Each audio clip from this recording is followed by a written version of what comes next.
I've got a basic rule of thumb being a worship historian. In most eras, almost inevitably, the church will draw upon some surrounding form of public ritual in order to shape its worship practices. And the upside is it enables participation and accessibility because people know how to do that. But the downside is you pick up the implicit things that come with that too. So in the late patristic period, it was all this imperial court ritual that the church picked up to shape its worship. That's where all the robes came from, the candles came from, all the processions. And the downside is clear stratification of people, the use of cultural hierarchies in order to separate folks. It contributed towards the distancing of the laity from the main actions of worship. Right now, a lot of contemporary praise and worship is drawing upon rock concert ritual, which in its downsides is a culture of celebrity idealization. Bro, I've spoken about this so much. I've had long talks about this, and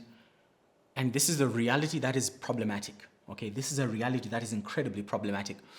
We borrow culture.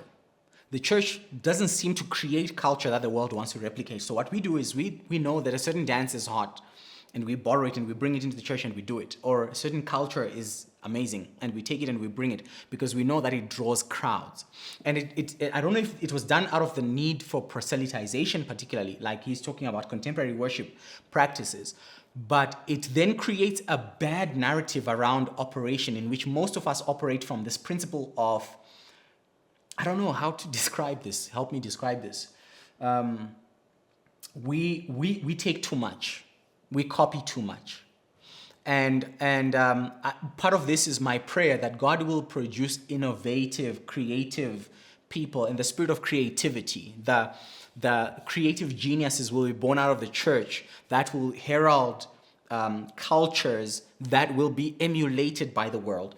But I also believe that there's the death of creativity in church circles.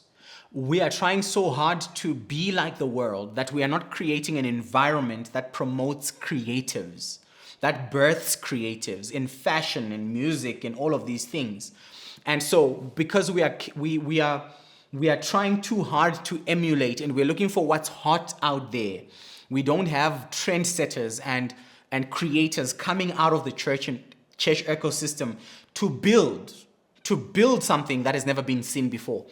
And that's because because of the celebrity idea that we made, we built certain ministries to be more vital than others.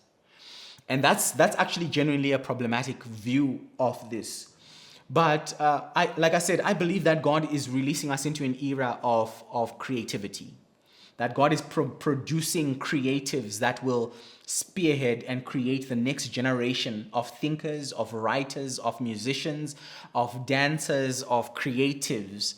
And I believe that this is necessary for that.